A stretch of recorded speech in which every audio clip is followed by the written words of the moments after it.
네, 윤석열 정부의 노조 탄압 단순히 대통령의 말 한마디로 그치지 않고 있습니다. 현장에서는 경찰과 검찰뿐만 아니라 보수 언론의 압박까지도 거센 상황인데요. 노영희 뉴스인사에 대해서 한번 본격적으로 다뤄보도록 하겠습니다. 오늘은 한상진 민주노총 대변인 모시고 노조 현재 상황에 대해서 얘기 한번 나눠보도록 하겠습니다. 안녕하십니까? 예, 안녕하세요. 요즘 노조 활동하시기가 어떠세요? 뭐 힘들고요. 뭐 요새는 계속 이제 건설노조 관련해서 뭐 계속 이제 구속 것들이 있으니까 이제 탄원서 쓰기 바쁩니다. 아이고. 자, 오늘은요, 노조 탄압에 항의해서 분신한 고 양회동 민주노총 건설노조 강원건설 지부 3지대장 이야기를 먼저 해보겠습니다. 원희룡 국토교통부 장관의 정말 경악할 만한 발언으로 다들 충격을 받은 상태였었는데 왜 그런 발언이 나왔는지 의아하고 있는 중간에 조선일보에서는 아예 이분이 유서를 대필당했다 뭐 이런 얘기까지 지금 하고 있습니다. 그러니까 좀 전에 말씀드린 것처럼 이 양지대장은 분신을 방조당한 거다. 이제 왜 그 분신하고 있는데 니네 불 끄러 안 갔니? 막 이러면서 우리를 나무라더니만 이제는 그분이 쓴 유서를 봤더니 필체가 다르더라 이러면서 유서 3장 가운데 한 장은 글씨체가 다른 건데 이거 니네가 서로 짜고 이렇게 뭐 남이 대신 써준 거 아니냐 이런 얘기를 했습니다.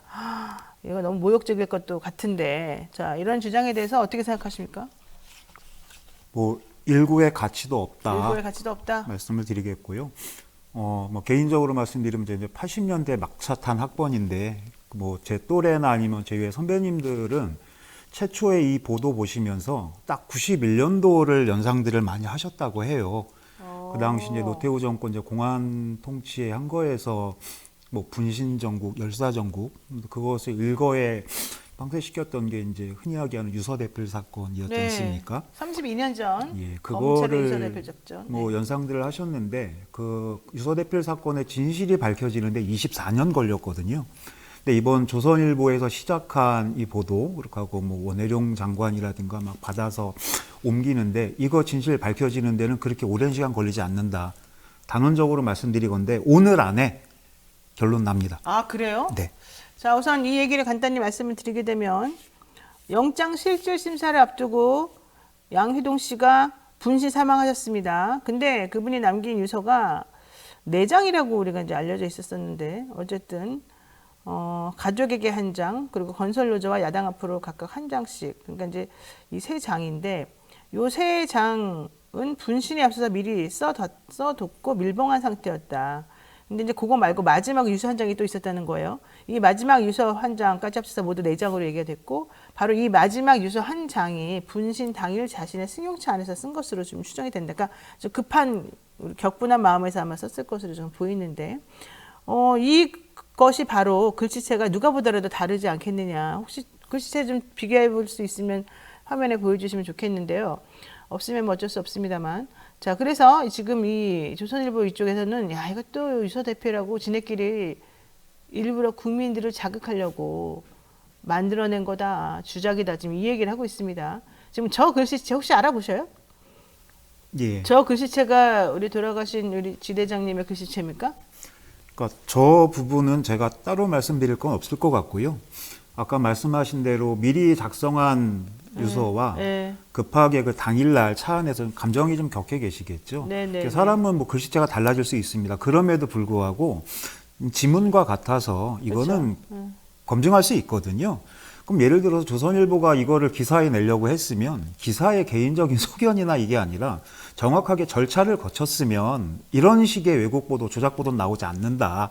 그래서 아까 말씀드린 대로 오늘 그 결론이 정확하게 객관적으로 드러날 것이다.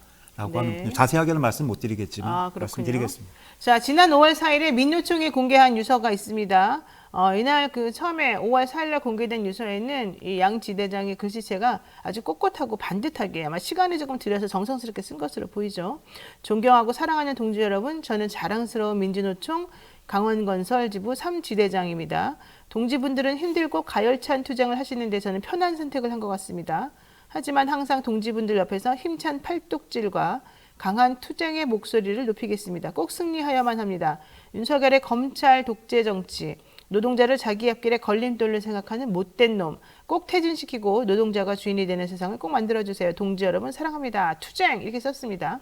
근데 이거 이외에 기자가 입수를 했었다는 거예요. 민주노총의 내부 문건에서 이 양 씨의 글씨체가 어떤지를 확인하기 위해서. 근데 그 글씨도 똑같았다는 거예요. 이 5월 4일 날 민노총에서 공개한 글씨체하고.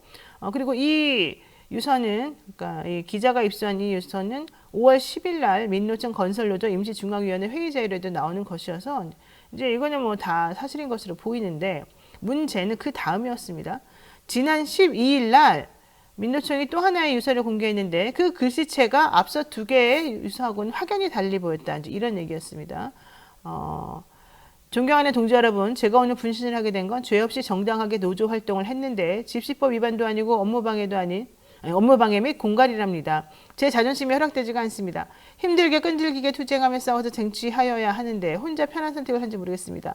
함께해서 기쁘고 행복했습니다. 사랑합니다. 영원히 동지들 옆에 있겠습니다. 이렇게 썼단 말이죠. 자, 그래서 이 양 씨의 유서를 누가 마지막에 야, 너 이거 써놓고 극단적으로 너 혼자 희생해라. 그래야지 우리 전체 민주노총이 산다. 이제 이런 식으로 압력을 행사해서 이분이 이렇게 했을 거다라는 의심을 지금 이 언론에서 하고 있는 거죠. 그러면서 여기서 이런 얘기를 하네요. 이쪽에서는 이 언론사 걸 제가 지금 읽고 있는 중인데, 월간조선에선 취재 요청을 했다. 민노총에. 근데 거부하고 있는 것으로 보인다.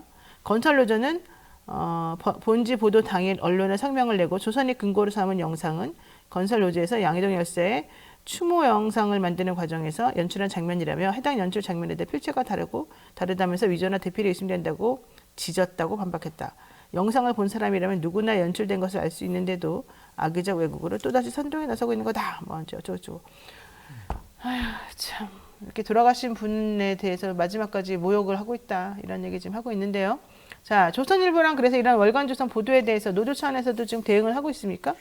예, 어저께 경찰에 고소 고발을 했습니다. 그래서 아까 말씀해 주셨던 조선 NS라고 하는 매체가 최초 보도했는데요. 그거 작성했었던 기자와 기사를 데스킹한 데스크, 네. 그리고 월간조선의 기자와 데스킹한 데스크, 그리고 원혜룡 국토부 장관, 그리고 CCTV 제공자 누구인지는 모르죠. 네. 성명불상인데 이분들을 명예훼손 그리고 사자 명예훼손으로 해서 최초에 분신을 방조했다라고 하는 A 씨, 네. 부지부장이신데, 그리고 이제 유가족 그리고 건설노조가 어저께 서울경찰청에 고소고발했고요. 또 하나는 증거로 삼았던 방조, 이거 증거로 삼았던 CCTV에 대해서도 이후에 여러 가지 또 안 좋은 일이 있을 수 있기 때문에 네. 증거보전 신청을 같이 지금 진행할 계획으로 있습니다. 자, 전국 건설노동조합이 고 양해동 지대장 분신 당시에 동료 간부 A씨가 아무 조치를 취하지 않았다라고 보도한 조선일보 기자 사회부장 해당 기사를 SNS에 게재한 원희룡 국토교통부 장관을 경찰에 고소했다. 그리고 유서 대필 의혹을 제기하고 있는 월간조선 기자와 담당 부장도 고소했다는데, 이게 지금 말씀하신 그 내용이지 않습니까? 예, 맞습니다. 근데 이제 사자 명예훼손이라고 하려면은 그 가족들이 해야만 하는 건데 가족들도 전부 다 동의를 하신 걸로. 아까 말씀하신 대로 유가족도 고소인에 같이 들어가 있습니다. 그렇죠. 자, 그런데 사실 원희룡 장관이 노동계가 죽음을 투쟁의 동력으로 이용하려 했다 이러면서 아주 좀 제가 보기에 이분은 정말 제정신인가라는 생각이 들 정도로 끔찍한 말을 했는데, 이거 어떻게 보세요? 변호사님 말씀하신 대로 이 양반은 정말 대책 없다. 저희가 볼 때는 지금 양해동 열사 죽음과 관련해서 원희룡 국토부 장관은 주범입니다. 살인, 그러니까 죽음에 이르게 한, 그리고 적극적 공범입니다. 사실이 이러함에도 불구하고 자기 SNS에서는 사실이라면이라고 하는 전제를 달았지만 이건 말 그대로 표현상의 수사일 뿐이고, 그래 이렇게 노동조합이 이렇게 좀 부도덕하고 옛날처럼 이렇게 좀 하기 위해서 나쁜 의도를 가지고 이렇게 하고 있어라고 하는 생각을 가지기 아주 충분한 거죠. 그래서 이 부분들을 가지고 의도를 가지고 진행했었던 부분이기 때문에 이 부분에 대해서는 정확하게 책임을 져야 할 것입니다. 근데 원희룡 장관은 예전에 노동운동 하셨던 분이에요. 이분을 노동 현장으로 밀어넣은 사람이 심상정 전 정의당 대표예요. 그리고 현재 의원이시기도 하죠. 예전에 원희룡 장관은 사시도 수석하고요. 서울대학교 법대도 수석으로 들어가고 막 엄청난 대단한 훌륭한 사람이었는데 공장에 가서 진짜 일을 하느라고 발가락도 망가지고 손가락도 망가지고 막 이랬던 분이거든요. 근데 이분이 어느 날 갑자기 이회창 총재의 발탁을 받아가지고 물론 뭐 남원정이라고 해서 좀 소장파 활동 하듯이 하긴 했습니다만 어쨌든 이 한나라당 여기 들어가시더니만 갑자기 완전히 변절자처럼 예전에 노동운동을 했던 그 당시 모습하고는 완전히 달라진 삶을 지금 살고 계시지 않습니까? 완전 기득권의 최상위층 기득권처럼 이렇게 보면은 같은이라고 하는 표현을 좀 잘못했으면 어쨌든 노동계가 바라보기에는 배신감을 더 느낄 것 같거든요. 근데 왜 원장관은 이렇게까지 변했을까요? 뭐 그런 행보를 거치시는 분들이 뭐 한두 분이 아니긴 아니시잖아요. 하죠. 뭐 김문수 씨도 그렇고. 뭐 그렇죠. 예, 뭐 당장에는 뭐 고용노동부 장관 하고 계시는 그 이정식 장관도 그렇죠. 이전 장관도 그렇고. 한데 뭐 그렇게 봅니다. 뭐 본인들이 선택을 했던 거고요. 하고 어쨌든 간에 끊임없이 이 선택한 이 집단에 대해서는 자신의 과거와 지금의 나는 다르다라고 하는 거를 끊임없이 증명을 해야 하거든요. 그렇지 않으면 밀려나기 때문에 그런 거요? 그럴수록 해서 날이 갈수록 강도나 세기가 좀 더해지는 거 아니냐라고 보고요. 뭐 아무래도 당시에 뭐 현장에 들어가고 했었던 그러니까 자신이 꿈꿨던 세상이 보이지 않고 그래서 다른 방편을 뭐 선택했다라고 보여지는데요. 그럼에도 불구하고 더 대부분의 많은 저희 선배님들도 그렇고 뭐 동료 후배들도 그렇고 꿋꿋이 현장에서 현장 지키면서 노동의 가치를 좀 올리고 세상의 진보를 위해서 정말 묵묵히 일하시는 분들이 더 많기 때문에 거기에 위로를 받고 거기에 희망이 있다라고 생각을 합니다. 김영수님께서 기억에서 잊혀져 있던 강기훈 유서대필 조작 사건을 다시 소환하고 있는 이 상황. 지금 도대체 우리가 21세기에 살고 있는 거 맞습니까? 이런 얘기를 하고 계시고 드래곤님 공부만 잘하면 뭡니까? 인간이 돼야지. 김광준님 사람이라고 볼 수 없는 인상들이 너무 많네요. 너네들 친족들 중엔 노동자가 없냐? 천공이 그랬잖아요. 노동자가 어딨냐고. 노동자가 없는 사람 만들어야 된다고. 한심스럽습니다. 자, 어쨌든 중요한 건 이거 같아요. 대통령이 노조 때리기에 앞장서 있고 노조 때리기에 발맞춘 보수 언론이 여기에 힘을 가해주니까 이런 일이 가능한 거 아니겠느냐 이런 생각인데요. 검찰과 경찰의 조력 없이 이런 일은 사실은 어렵다 이렇게 보는 게 일반적인 시각이긴 한데 맞습니까? 예, 맞습니다. 하고 이제 단적으로 요 양회동 열사 건만 보더라도 뭐 입수해서 보도했다라는 CCTV 이게 설치되어 있는 장소가 강릉지청에 이제 민원실에 붙어있는 외벽에 붙어있는 CCTV이거든요. 보면 프레임이나 각도가 이제 그 CCTV인데 수사 중이고 재판으로 넘어가 있는 사건에 대해서 이 영상이 그럼 그 강릉지청에 있었던 그 CCTV의 관리 주체는 누구겠습니까? 검찰 아니겠습니까? 네. 그것이 어떻게 기자에게 언론사에게 넘어갈 수 있겠습니까? 자신들은 아니라고 부인하지만 하고 뭐 취재 기자도 뭐 취재원 보호 차원에서 못하겠다고 하겠지만 이거는 누가 봐도 법원 검찰청에 붙어 있는 이 CCTV를 누가 그것을 파일로 제공하겠습니까? 네. 이거는 검찰의 적극적인 조력 없으면 불가능한 것으로 생각하는 게 일반적이다. 그러니까 자꾸 경찰이나 검찰이 자꾸 정보를 단독이라 그러면서 언론에 뿌려요. 피의 사실과 연결시켜가지고 이것도 상당히 문제인 거고 이번에 그 양 지대장에 대한 CCTV 자료도 어떻게 이렇게 딱 잘 넘어갔는지 그저 넘겨줬는지 신기하다 이해가 안 간다 이런 얘기인데요. 조선일보하고 이 월간조선뿐만 아니라 이제 이 여권 전체가 사실은 이 노동자분 이 지대장의 죽음을 좀 모욕하고 있다 이런 생각을 제가 안 할 수가 없는 상황이란 말이죠. 특히 그 중에서 말하고 싶은 게 이것입니다. 경찰한테는요, 50명 잡으면 1계급 1특진, 이런 걸 내걸었다 그래요. 경찰이 워낙 이 인사적자가 심해서 특진 하나만 하면 아주 그 인생에서 가장 중요한 거라던데, 그러니까 사람들이 이제 미친 듯이 단속을 하러 다닌다는 거예요. 1,000명이 넘는 건설 노조 간부와 조합원을 그래서 소환 조사했고, 일단은 잡아 넣었다, 뭐 이런 얘기까지 나오거든요. 지금 폐해가 엄청 심각할 것 같은데, 어떠십니까? 일단 먼저 말씀드리고 싶은 건 이제 정부에서 이제 노동개혁이라고 하는 것들을 선언을 하고 아무튼 탁 찍은 게 몇 가지가 있습니다. 네. 그러면서 국수본을 결성했고 거기에 있는 수사관들에게 이제 특진을 내걸죠. 그렇죠. 근데 아까 이제 변호사님 말씀하신 것처럼 그러니까 이쪽 건설노조 노조 관련되어 있는 특진 대상을 50명, 그리고 12구 참사, 아까도 잠깐 앞타임에 있었는데 12구 참사 관련돼 가지고 그때 뭐 마약 뭐 이런 얘기 해가지고 막 했지 않습니까? 마약 수사하는데 특진 대상 20명. 20명. 그리고 최근에 전세 사기 피해 엄청나지 않습니까? 네네. 전세 사기 수사하는데 특진 30명. 그 누가 봐도 이 대칭적이지 않게 합리적이지 않은 거죠. 그러니까 노조 파괴하는데 훨씬 더 많은 인력을 투입했다는 거죠. 예, 그러다 보니까 그들이 이제 고용노동부에서 노사 부조리 신고센터라는 거 운영했습니다. 한 3월 달에 중간 발표를 해요. 케이스 중에 한 85%가 사용자에 의해서 저질러진 부조리다. 신고가 그렇게 됐다라는 거예요. 하고 최종 보도자료에는 그 사용자가 몇 프로다 이거는 빼버렸지만 유추해 보건대 그 차이는 벗어나지 않을 겁니다. 그러면 현장의 85%에 달하는 사용자의 비리 부조리에 대해서는 한마디도 없고 압수수색하고 처벌했다라는 뭐 없지 않습니까? 네. 하고 15% 노동조합인데 이건 말 그대로 사용자 일방적인 신고인 거죠.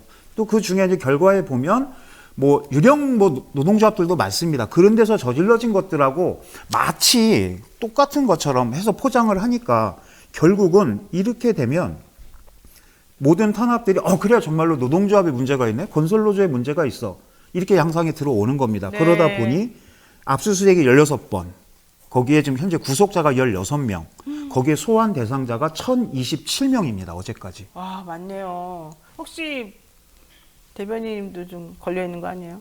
아니, 저는 다른 다행이군요, 그래도. 자, 근데 딴 걸로 걸려 있어요. 큰일 났네. 자, 근데 우리 대통령은 왜 건설 노조 이렇게 건폭이라고까지 부르면서 폭력 집단화시키고 인식을 너무 나쁘게 만들고 왜 그래요? 진짜로 문제가 있어요? 지난번 출연에서도 제가 얼핏 말씀을 드렸는데 노동조합이 정권 유지 그리고 나가서 정권 재창출에 가장 커다란 걸림돌을 보고 있는 거고요. 그러다 보니 왜? 현재 민주노총 거기에 핵심인 건설노조. 최근에 이제 뭐 경기가 떨어지면서 건설업도 상당히 위기거든요. 그 모든 것들을 어쨌든 건설노조에 지금 다 덧씌우고 있다, 전가시키고 있다. 그리고 건설노조를 깨면 민주노총 깰 수 있다라고 하는 그런 좀 판단이 있는 것 같습니다. 건설노조를 깨면 그렇다. 그 간첩설까지 나오는 거예요. 그래서 간첩이라고 몰아붙여서 깨려고요? 뭐 조만간 또 이게 아까 말씀드렸던 것처럼 분신에 방조했다, 배후가 있다, 뭐 유서가 대필됐다. 이게 이제 진실이 밝혀지면 그 다음에 나올 수 있는 카드들은 뻔합니다. 아까도 제가 91년 말씀드렸고 그 이후에 쭉 이 정권들이 나오는 과정들을 보면 보수 언론이 의혹을 제기하면 유력한 정치인이 그것을 받아서 부풀립니다. 네. 그리고 정부와 당이 그것을 갖다가 이제 호들갑을 떱니다. 그러면서 엄청난 공세를 하고 것이 최종적으로 정부의 통치 행위로 그 입법을 포함한 이 과정으로 계속해서 역사가 계속 그렇게 반복이 되고 있어요. 이번에도 그렇게 나올 거라고 예측이 가능합니다. 그래요? 예. 그러면 이거 정말 상당히 심각한데 그 얘기 본격적으로 하기 전에 이것만 잠깐 한번 물어보고 갈게요. 지난 12일에 경찰이 건설노조 대전, 세종, 충청 전기지부 간부들을 압수수색했는데 이때 발부받은 영장 범죄 사실 중에 정황이나 예상 이런 게 있다. 그러니 얘네들은 압수수색 한번 해서 봐야 된다. 이런 표현이 들어갔다는 거예요. 정황이나 예상이라고 하고 뭐 극단적으로 봤을 때는 결국은 일어나지도 않은 일에 대해서 자기네 마음대로 그냥 일단 잡아가고 보겠다. 뭐 이런 식으로밖에 안 보이는데 지금 피부로 느끼시기에는 어떻습니까? 이 상황 자체가. 뭐 아까 말씀해주신 네. 사례 외에 이게 뭐 정황과 그러니까 법률가이시니까 정황과 이걸 가지고 예단해서 법의 잣대를 들이댈 수 있나? 옛날에 드라마에 그 궁에 나오는 관심법이라고 있었거든요. 네, 관심법. 최근에 뭐 이따가 말씀드릴 수 있는 기회가 있을지 모르겠지만 경찰청장이 예전에 불법 시위와 관련되어 있는 노동조합에 대해서는 집회를 제한하겠다. 네. 아니 어저께 이렇게 했다고 내일 이렇게 하라는 법이 있습니까? 그렇죠. 도대체가 이런 상황들이고요. 또 하나 말씀드리고 싶은 것은 이 양해동 열사 관련해서도 지역의 건설업체들이 우리는 강요받은 적 없다라고 해가지고 처벌 불원서를 제출을 했어요. 네. 이것이 이제 공개가 됐는데 그걸 갖다가 다시 노동조합이 이거 이렇게 쓰라고 강요한 거 아니냐, 뭐 이런 이야기 다시 좀 나오고 있고 또 하나는 그런 겁니다. 아까 최근에 이제 부산의 건설기계 네미콘인데요. 공무원이 중재하에 입회해서 사용자와 합의서를 썼어요.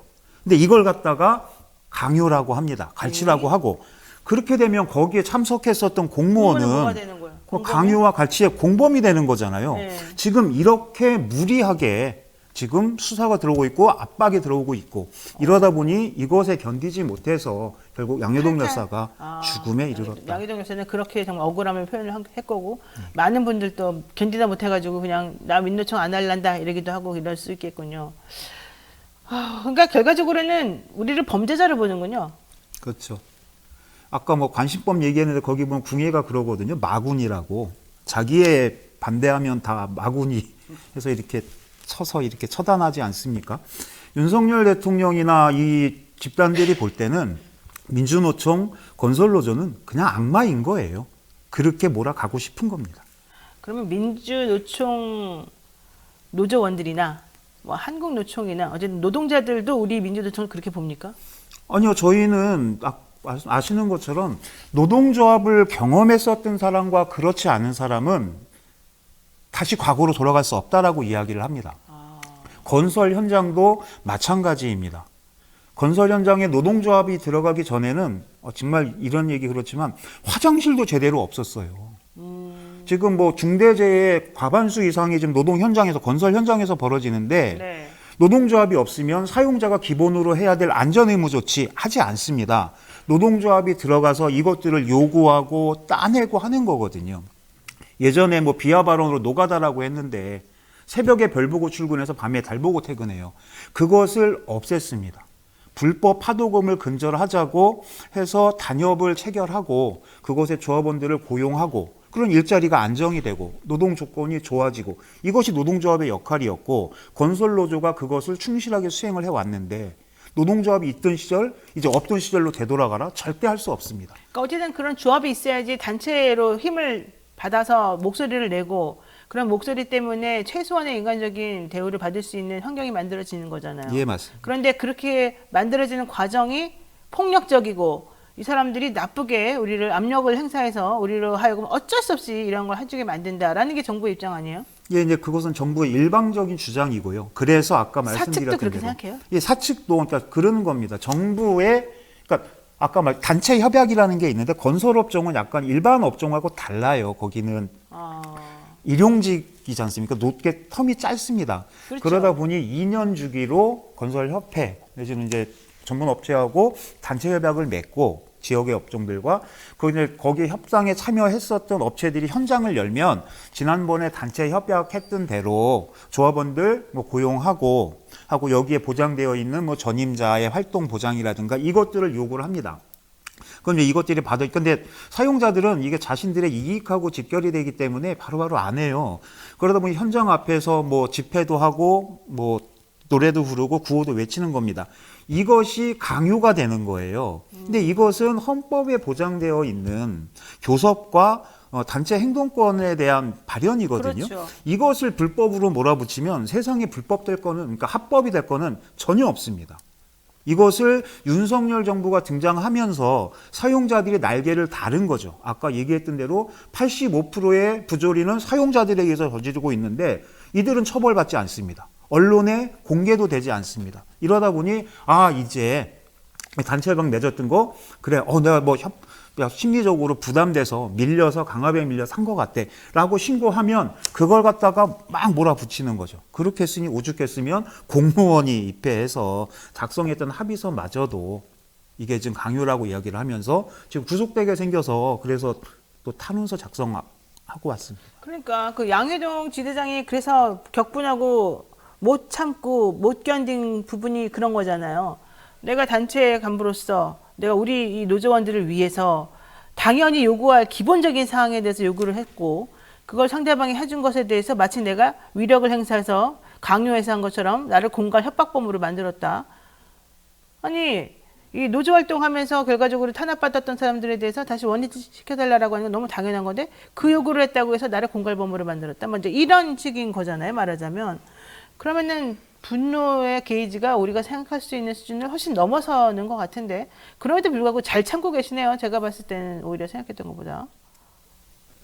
뭐 여러 가지 계획들이 있겠지만 지금은 그러니까 엄한 데서 자꾸 공격이 들어오는 비본질적인 것에 대해서 그래서 아까 제가 서두에 말씀드렸던 것처럼 더 이상 조선일보에서 나왔었던 이 왜곡 보도, 조작 보도는 더 길게 가져갈 생각도 없고요. 오늘로 종지부를 찍을 겁니다. 그리고 그 이후에 다시 양회동 열사가 왜 죽음에 이르렀는지, 왜 윤석열 정부는 건설노조를 민주노총을 그렇게 못 잡아먹어서 안달인지 이 부분에 대해서 하고 윤석열 정부가 1년이 지나오는 과정에 노동자 시민들의 평가는 명확합니다. 해서 이거에 대해서 그럼 우리 사회가 어떻게 나가야 하는가에 대한 여러 가지 고민들을 하고 있는 거고요. 근데 민주노총 간부가 간첩이다.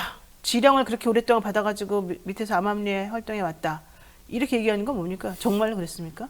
그 부분은 지난번에 와서 말씀을 좀 드렸는데요. 네, 네. 이제 기소가 됐어요. 그러니까 지난한 또 이제 뭐 재판 과정이 있기까지 뭐 기소도 오래 걸렸네요. 그때 기세로 봐서는 엄청 뭐 당장할 것 같아요. 뭐 해서 뭐 여러 가지 설들이 뭐 나오고 있지만 어쨌든 재판 과정 지켜봐야 할 것이고요. 결론은 뭐냐 하면 그렇게 해가지고 내세우고 오는 것은 결국은 그래 봐 민주노총이 북에 지령받아가지고 움직이는 조직이야. 네. 이걸로 낙인을 찍고 싶은 거거든요. 근데 이거는 뭐 상식을 넘어서 저희 회의 구조 자체가 의사결정 구조 자체가 말이 안 되는 그렇게 소리다. 될 수가 없다라고 하는 겁니다. 자, 지난 16일에서 17일 사이에 있었던 민주노총 건설노조의 1박 2일 총파업 결의대회. 이게 또 지금 뜨거운 화두가 됐습니다. 국민의힘에서는 야, 이 사람들 봐라. 이 호환무치하게 여기서 술판 버리고 놀고 있다. 우리가 이 사람들 때문에 퇴근도 못하고 출근도 못하고 이렇게 고생하고 살아야 되냐? 이러면서 물대포 부활론까지 얘기를 하고요. 백남기 농민 사건 이후로 사라진 살수차도 지금 재등장시켜야 된다. 이런 얘기했습니다. 게다가 이제 법 규정, 그때 헌법재판소에서 헌법 불합치 받았던 이 집회와 시위에 관한 법률 여기에 대해서도 또 손을 보고 수많은 집회를 미리미리 제한하고 이런 제한하는 과정에서 경찰이 마음대로 전행을 해드릴 수 있도록 면책권을 주겠다. 이런 얘기가 지금 나오고 있습니다. 이거 좀 정리 좀 해주세요. 무슨 말인지. 그러니까 뭐 그런 거거든요.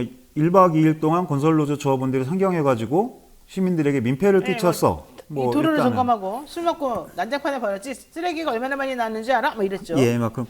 근데 그러면서 결국은 이 집회와 시위를 좀 제한해야 되겠다라고 하는 이제 결론으로 도달하는 거고요. 근데 한번 돌이켜보면 이 집단은 이 집단이라고 하면 뭐 윤석열 정부와 이제 국민의힘 수구 집단인데요. 역사를 통해서 배우는 게 전혀 없다. 그리고 학습 능력도 부재하다. 왜요? 라고 하는 거예요. 왜냐하면 여태까지 아까 제가 91년 얘기가 87년도 그 전에 4.19 그 전에 저희가 좀 전에 이제 5.18 광주 민중항쟁도 지나왔지만 그렇게 하면서 조금씩 절차적으로나마 조금씩 발전시켜 왔었던 게 이 나라 민주주의거든요. 네. 이 부분을 완전히 거꾸로 돌리겠다라고 하는 거죠. 시민들의 저항이 만만치 않을 겁니다. 결국은 대한민국에서 여태까지 이만큼 왔었던 것은 결국은 노동자 시민들의 정말 민주주의를 향한 간절한 염원, 이것이 우리 역사를 밀고 왔었던 과정인데 그 과정에는 엄청나게 많은 희생이 있었습니다. 근데 최근 아까 말씀해 주신 물대포에 의해서 백남기 농민이 사망해 갔고 그거에 따라 1년 뒤에 결국은 민심이 들고 일어나서 박근혜 정권을 물러뜨렸잖아요. 네네. 이런 과정들을 전혀 보면서 학습의 효과가 없다라고 하는 것들이고요. 또 하나는 그러다 보니 아까 말씀하신 대로 대한민국의 헌법이 규정하고 있는 기본권, 집회 시위의 자유, 보장, 거기에 헌법재판소가 판결했었던 내용들이 있습니다. 네. 근데 이것을 도대체 누가, 어느 노동자 시민이, 국민이, 유권자가 대통령에게, 정부 여당에게 이것을 부정하고 되돌릴 권리를 누가 부여했습니까? 자가당착이죠. 네. 하고 이들이 오로지 하는 거라고는 국민의 기본권을 어쨌든 간에 제약하는 거예요. 근데 적절한 비교가 될 수 있을지 모르겠지만 아까 쓰레기 얘기도 나옵니다. 네, 쓰레기 100톤이 넘게 나왔다고. 프랑스에서 연금 개혁과 관련해 가지고 엄청난 노동자들의 시민들의 저항이 있었죠. 거기에 가장 특별했었던 사진 한 장이 있습니다. 프랑스 청소 노동자들이 일손을 놔버렸어요. 그것에 대해서 아무도 불만을 터뜨리지 않습니다. 이 파업권은 그렇죠. 당연히 시민들에게 부여되는 기본권인 거예요. 네. 하고 그것을 바라보는 시민들의 시각도 물론 비판의 목소리도 있겠지만 그것을 받아들이고 수용을 하는 겁니다. 이것이 신장되어 온 기본권의 역사인데 그것을 어떻게, 심지어는 사실관계도 틀립니다. 쓰레기가 100톤이요? 물론 다수가 모이니 쓰레기 발생할 수 있죠. 근데 그 쓰레기를 치우기 위해서 민주노총이나 건설노조가 작은 규모의 집회면 저희가 직접 다 뒷정리를 하지만 청소 용역업체와 계약을 맺고 뒷정리를 다 합니다. 물론 집회를 하지 않았던 것만큼은 아니겠지만 저희는 저희 나름대로의 최선의 노력을 다하고 있다. 이거를 모를까요? 세상에 야간 집회를 금지한다? 노숙이 문제가 된다? 세상에 밤에 밖에서 자는 거를 어떻게 규정을 할 수 있습니까? 한강 둥치에서 뭐 치맥 먹고 여름에 더우면 나가서 돗자리 깔고 잘 수도 있는 거야. 나중에 이것마저도 거기에서 정부를 부정하고 비판하는 목소리들이 나오고 하다못해 흘러간 민중가요락도 부르면 그것도 처벌 대상이 될 수 있는 건가요? 저는 그렇게 하겠다는 것 같아요. 이들이 그렇게 가려고 하는 거 아니냐라고 하는 겁니다. 이게 심각하게 우려되는 수준이고, 근데 이것이 뭐 정부나 국민의힘 여당의 의도대로 그렇게 순탄하게 가지만은 않을 것이다. 대한민국 시민들의 의지와 의식이 그리고 과거의 경험이 이것을 절대 용납하지 않을 것이다. 그렇게 믿고 있고 또 확신합니다. 동력이 약해지는 않습니까? 뭐 그럴 수 있겠지만 저희는 그래서 아까 말씀을 드렸던 거예요. 윤석열 정부가 한 1년 지나오면서 민생은 민생대로 다 파탄이 났습니다. 민주주의 그냥 그대로 다 후퇴해버렸죠. 거기에 평화, 아까도 잠깐 뭐 일본 이야기하고 뭐 외교 이야기 나왔었는데 그냥 뭐 단적인 예로 그런 겁니다. 조만간 일본의 방사성 오염수가 해양 투기가 될 거예요. 그렇죠. 윤석열 정부가 열어줬습니다. 그럼 그 다음에는 뭐가 나오냐면 후쿠시마 앞에서 일본 그 앞에서 잡히는 수산물 이제 수입되는 거예요. 오염된 고기 절차가 그렇게 갑니다. 예전에 미국산 그 광우병 소고기 수입과 관련해서 엄청난 국민들의 저항이 있었습니다. 이걸 갖다가 이 정부에 대한 괴담이라고 이야기하는데 이걸 괴담이라고 얘기할 수가 있을까요? 사드 괴담이라고 얘기하는데 실제로 중국과의 무역이 반토막이 났습니다. 반토막 밑으로 떨어졌죠. 이것을 어떻게 괴담이라고 이야기를 합니까? 이들은 괴담이라고 이야기하고 싶겠지만 이것은 사실입니다. 지금은 사드 때보다 더 심해요. 중국하고 관계가. 그러니까요. 결국은 이러저러한 것들이 모여서 이 정부는 커다란 위기에 봉착할 것이다 라고 확건할 수 있겠습니다. 맥송 플랜스바님께서 민주주의가 10년 이상 후퇴하고 있습니다. 이렇게 얘기를 하셨는데 그 말이 정말 맞는 것 같은데 이거 하나만 확인을 해보고 가겠습니다. 사실 확인할 게 2개 정도 있는데 이번에 좀 전에 이제 잠깐 언급하시긴 하셨는데 헌재가 2009년도에 해 뜨기 전, 해 진 이후 집회를 금지하는 아주 포괄적인 그런 규정은 너무 애매하고 포괄적이어서 집회와 시위의 자유라고 하는 기본권을 침해함으로 이거는 헌법에 불합치된다라는 결정을 내렸어요. 그리고 나서 구체적으로 그러면은 뭐 내용을 좀 정해서 시간이라든가 아니면은 뭐 데시벨이라든가 이런 거 다 정해가지고 어쨌든 허용하는 방향으로 최소한의 피해만 주도록 이걸 만들으라고 사실은 헌법 불합치 결정을 내린 건데 14년이 지나도록 아무도 이거를 건드리지 않았습니다. 그건 이제 각 당이 그 당시에 자기네들한테 유리하게끔 그런 것도 이용했을 가능성도 있지만 어쨌든 근데 이번에 여당에서 혹은 정부에서 윤재욱 원내대표를 유시해서 집회 시위 금지 시간을 오전 0시부터 오전 6시까지를 구체화를 시키겠다. 그리고 과거에 그런 전력이 있는 사람들에 대해서는 집회를 허용하지 않는 방식으로도 할 수 있게끔 만들고 경찰이 어떤 일을 하더라도 아주 포괄적인 면책을 줄 수 있게끔 해서 아예 집회와 시위의 자유를 사실은 완전 제한시키는 쪽으로 가겠다. 이런 얘기를 지금 하고 있잖아요. 입법을 통해서 하겠다고.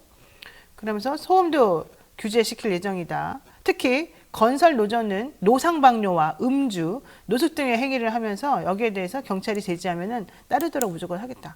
이런 얘기를 지금 하고 있단 말이에요. 근데 이게 반헌법적이라는 거는 우리들 주장인데 어쨌든 여당이나 이런 힘이 있으니까 정부 입법으로도 추진을 하겠죠. 대응하실 수 있는 방법이 있을까요?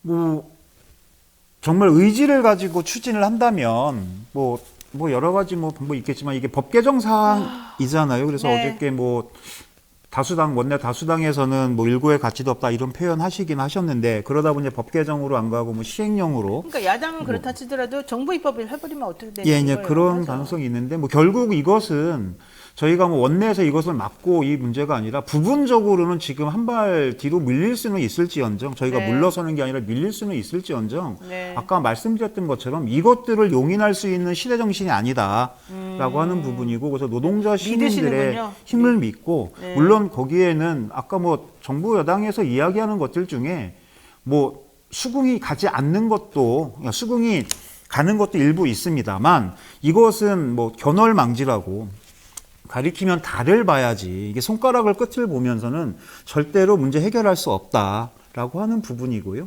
이 부분은 말 그대로 힘을 갖고 있으니 일방적으로 밀어붙이겠다라고 하는 정말로 전근대적인 과거의 철권 통치 이 방식 가지고 윤석열 정부가 하고 국민의힘이 과연 버틸 수 있을까라고 하는 부분에 대해서는 그러니까 민주노총은 민주노총 나름대로 뭐 저희는 어쨌든 뭐 영향력이 예전만큼 있을지 없을지는 모르겠지만 저희는 어쨌든 조직이 있고 결정에 따라 가지고 어쨌든 최선을 다해서 이것이 전체 뭐 우리 민주노총 조합원뿐만이 아니라 전체 노동자들의 이익과 직결되는 하고 이 땅의 민주주의, 평화, 민생과 직결되는 부분에 대해서는 결코 양보할 생각이 없습니다. 그것이 뭐 또다시 비판을 받을 수도 있고 공격을 받을 수도 있겠지만 뭐 7월 달에 저희가 뭐 총파업을 지금 선포하고 뭐 착실히 준비하고 있고요.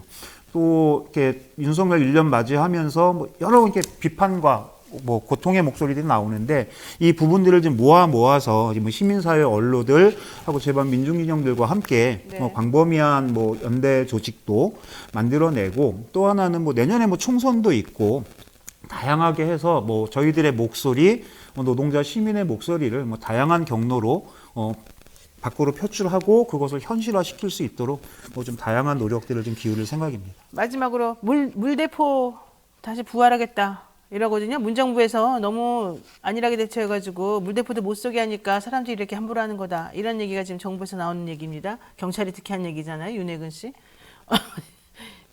좀 한탄스러운데 어떻게 보십니까? 뭐 방법이 있습니까? 이런 말도 안 되는 행동에? 아니 뭐 아까도 말씀드렸다시피 네.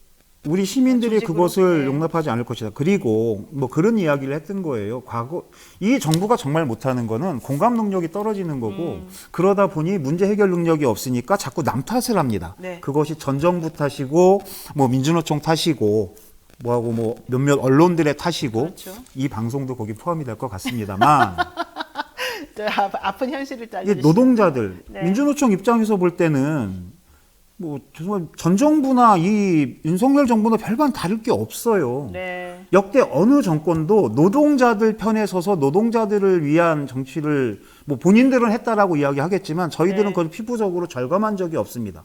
당장에만 해도 내셔널 센터의 위원장이 구속이 됐었습니다.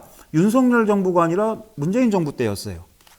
뭐 저 역시도 문재인 정부 때만 형사처벌을 받았지만 그랬죠. 네. 저희는 그래서 뭐 이 정부가 낫고 저 정부가 낫고 이 문제가 아니라 정말로 헌법이 보장하고 있는 그리고 거기에 하나가 더 중심에 간다면 노동이 중심이 되는 자주적이고 평등한 공화국, 자주평등 세상이 우리 사회가 지향하고 나가야 할 부분이고 그 부분들의 합의를 이뤄내기 위해서 좀 다양하게 노력을 하겠다 이 말씀을 꼭 드리겠습니다. 네. 나무님께서요, 우리 방송 보시는 나무님께서 저들이 어떻게든 언론 합작으로 트집을 잡으려 하기 때문에 더욱 시위하시는 분들도 뭐 노상방뇨나 술자리 등은 좀 자제를 하도록 하시는 게 좋지 않겠냐. 오히려 그런 행동 때문에 누가 되면 안 되겠다 이런 얘기를 좀 하셨습니다.